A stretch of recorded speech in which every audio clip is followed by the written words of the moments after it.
Preparation and this is the Indian art and culture MCQ series. So today's first question is,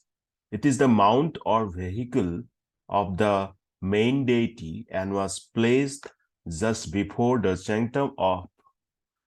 and it is what? So yat saita option dia ase. Who says that it is the mount or vehicle of the main deity? Mane main deity gorakir vehicle hoy. Vehicle আমি জানো যে বাহন হয় যাক নেকি চেংটাম চেংটোৰেমৰ সন্মুখত ৰখা হয় কি বুলি কোৱা হয় and the right answer is D, that is bahana. Okay, আমি জানো যে বাহন আমি অসমীয়া যেনেকে বাহন বুলি কওঁ সো ইয়াত এইটো শব্দ দিয়া আছে আপোনালোকে ধৰিবই পাৰিলেহেঁতেন যে চেংটাম চেংটোৰেম নহয় মণ্ডপও নহয় শিখাৰো নহয় বাহানা পুৰা মিলিছে কাৰণ এইটো দিয়া আছিলে যে ভেহিকল বুলি ঠিক আছে মুখ্য দেৱী গৰাকীৰ ভেহিকল সো আমি গম পাইছো অসমীয়াত বাহন বুলি কওঁ সো ইয়াত শুদ্ধ উত্তৰটো হ'ব বাহনা okay bahan so let's come to the next question which of the following features are the features of Nagara School of Architecture so সুধিছে যে Nagara School of Architecture main features কি ইয়াত দি থোৱা আছে তিনটা স্টেটমেন্ট ভালকৈ চাই লওক Panchayatana style of temple making, presence of assembly halls, presence of water tanks or reservoirs in the temple premises. So choose from the following option A, B, C, D দিয়া আছে মই এতিয়া শুদ্ধ উত্তৰটো কৈ দিছো চাই লওক শুদ্ধ উত্তৰটো হ'ব A, that is A আৰু D, Nagara School of Architecture. ঠিক আছে So Nagara School of Architecture বুলি ক'লে আমি যেটো বুজো নৰ্থ ইণ্ডিয়াত থকা এটা টেম্পল আৰ্কিটেকচাৰ আৰু এইটো দেখিবলৈ পোৱা গৈছিল 5th century onwards okay 5th century AD onwards even in the Nagara school different sub schools emerged in western central and eastern parts of the country and some of the features of Nagara style are the temples generally followed the Panchayatan style of temple making, which consisted of subsidiary shrines laid out in a crucified ground plan with respect to the principal shrine and presence of assembly. Ganga and Yamuna were placed. There were no water tanks or reservoirs present in the temple premises, and the temples were generally built on upraised platform. The porticos had a pillared approach. So আপোনালোকে প্ৰতিটো style of architecture কিছুমান বিশেষ features থাকে বিশেষ আপোনালোকে কি ক'ব পাৰে characteristics থাকে সেইখিনি জানিব লাগিব যেনেকৈ Nagara School of Architecture আমি দেখিলো এই Nagara এই টেম্পল বিলাকত generally Panchayatan style of temple making to follow কৰা হয় যত নেকি কিছুমান subsidiary shrines থাকে ground planত with respect to the principal shrine main shrine or মানে আগত আপোনাৰ কি আছে কিছুমান subsidiary shrines আছে আৰু assembly Ganga and Yamuna place কৰা হয় আৰু তাত কোনো ধৰণৰ water tanks বা reservoirs নাছিল মানে নাথাকে temple premises আৰু এইবিলাক generally upraised মানে ওপৰলৈ গৈ প্লেটফৰ্ম upraised প্লেটফৰ্মত বনোৱা দেখা পোৱা গৈছিল right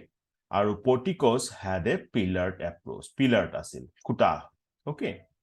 so আমি এটা অপচন খিনি আকু যদি চাই এইখিনি এক্সপ্লেনেশন খিনি গম পোৱাৰ পাছত আপুনি অপচন খিনি চালে এটা more clear হৈ যাব দেখিছে পঞ্চায়তন style of temple making to follow কৰিছে গম পাইছে আৰু assembly hall দেখা পাইছো then third to দিয়া হৈছিল the presence of water tanks or reservoirs in the temple premises কিন্তু আমি গম পালো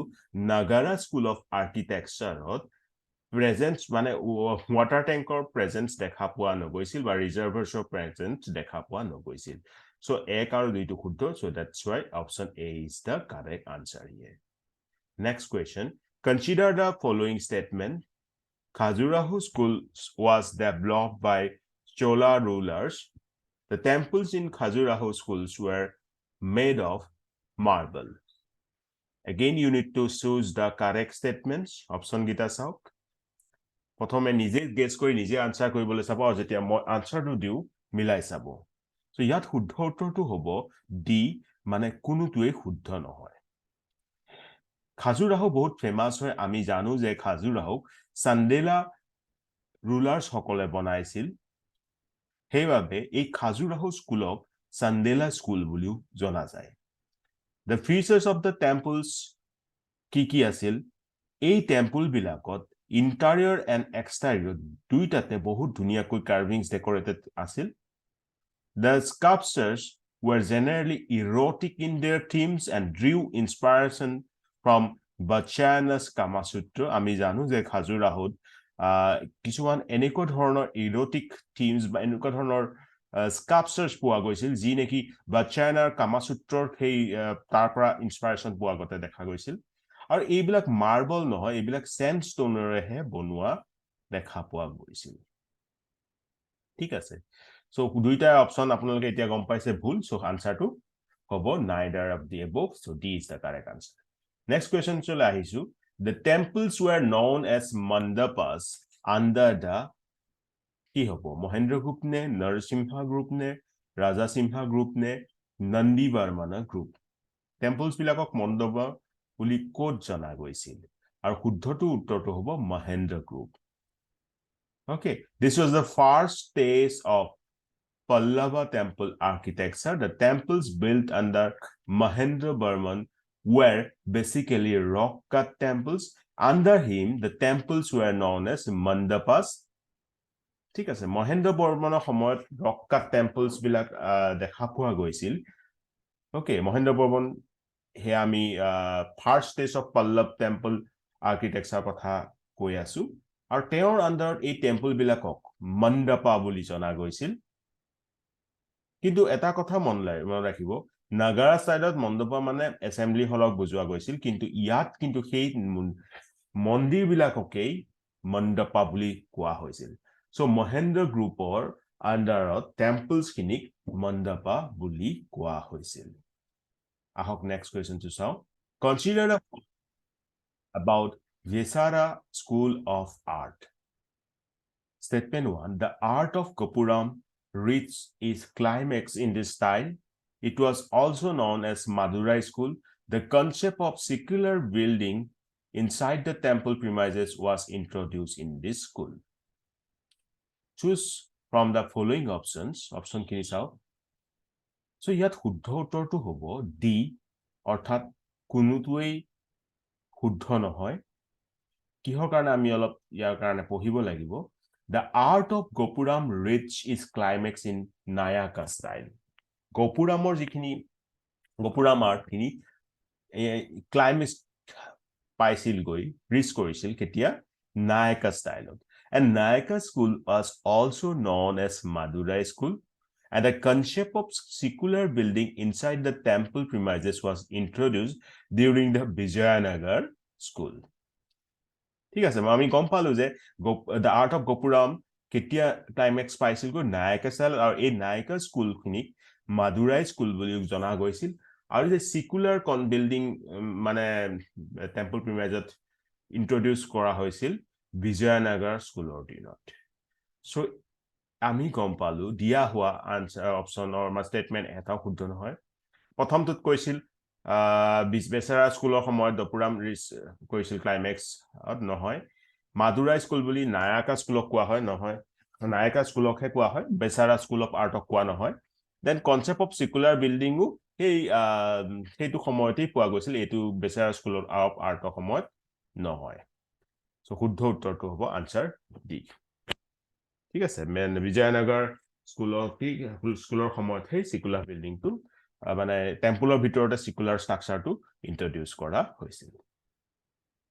সো আহক আমি নেক্সট কোৱেশ্চনটো লৈ যাও which of are correct about paintings of upper paleolithic period red color was used for dancer they use green color for hunters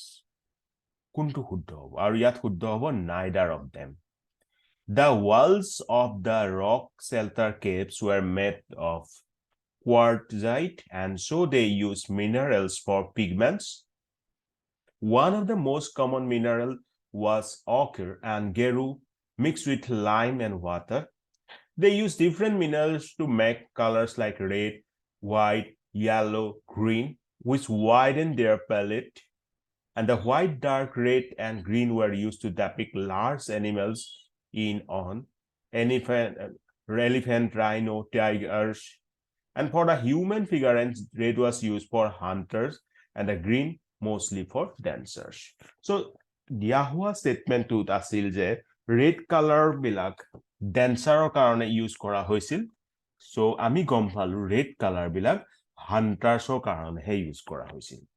then green colour use কৰা হৈছিল হান্টাৰৰ কাৰণে নহয় কাৰণ গম পালো হান্টাৰৰ কাৰণে ৰেড কালাৰ আৰু গ্ৰীণ ইউজ কৰা হৈছিল ডেন্সৰ কাৰণে সো এইটো দুইটা ষ্টেটমেণ্টে ভুল সো শুদ্ধ উত্তৰটো হ'ব D that is neither of them. Next question to চাওঁচোন আহক which of the following এটা কথা মন ৰাখিব এটো পিৰিয়ড টু কোনটো কথা কৈছিলো আমি এটো পিৰিয়ডৰ কথা কৈছিলো Paleolithic upper Paleolithic পিৰিয়ডৰ সময়ৰ কথা ৰাইট এতিয়া আমি নেক্সট কোৱেশ্চন টু পাম Chalcolithic পিৰিয়ডৰ সময়ৰ কথা Which of the following statements are correct about paintings of Chalcolithic or Chalcolithic period? Most of the paintings concentrate on depicting battle scenes. This period mainly saw the use of red color. Kuntu statement শুদ্ধ So, আপোনালোকে যদি Chalcolithic periodৰ কথা গম পায় অতি সোনকালে ইয়াৰ আনসাৰটো দিব পাৰিব আৰু ইয়াত শুদ্ধ উত্তৰটো হ'ব one only because this Chalcolithic period saw the increase in the number of paintings using green and yellow color. Green aru yellow color to use hua basically dekha poa goisil. Most of the paintings concentrate on depicting the battle scenes. There are many paintings of men riding horses and elephants. Some of them even carry bow and arrow, which might indicate preparedness for skirmishes. We know that these cave sites were inhabited in the late historical periods as we have paintings and samples of writing in the Ashokan and Gupta Brahmi scripts. The other set of paintings from this period are at Narasinghagarh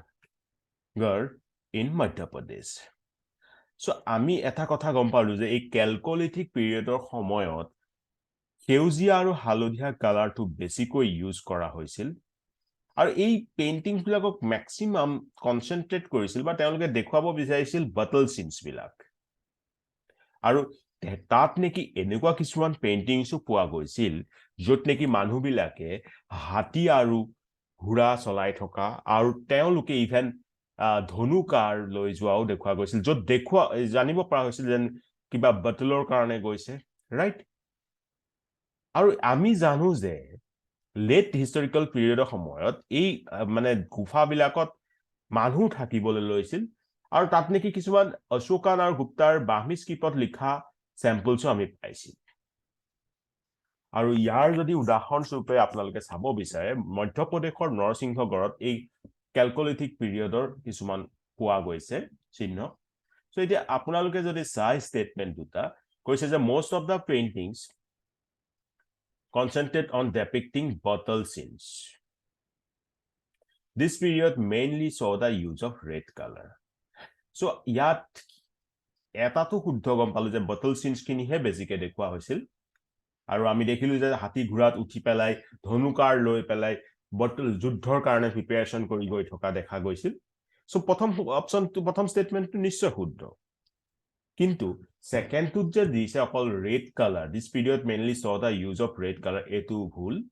কাৰণ আমি গম পালো সেউজীয়া আৰু হালধীয়া colour green and yellow color to হে তেওঁলোকে বেছি ইউজ কৰিছিল Chalcolithic পিৰিয়ডত মনত ৰাখিব Chalcolithic পিৰিয়ডত ৰঙা নহয় green আৰু yellow color হে ইউজ কৰিছিল সো এই দ্বিতীয় ষ্টেটমেন্টটো ভুল আৰু হেহে শুদ্ধ উত্তৰটো হ'ব অপচন এ সো আজিলৈ মই ইমানতে সামৰিছো খুব সোনকালে এই ইণ্ডিয়ান আৰ্ট এণ্ড কালচাৰৰ নেক্সট ভিডিঅটো আপোনালোকলৈ লৈ আনিম আৰু কেইটামান ইন্টাৰেষ্টিং কোৱেশ্চনছ কালেক্ট কৰি আপোনালোকৰ আগত প্ৰেজেন্ট কৰিম তেতিয়ালৈকে প্ৰিপেয়াৰ কৰি যাওক প্ৰিপেয়াৰ চেনেলৰ সৈতে থ্যাংক ইউ জয় আই অসম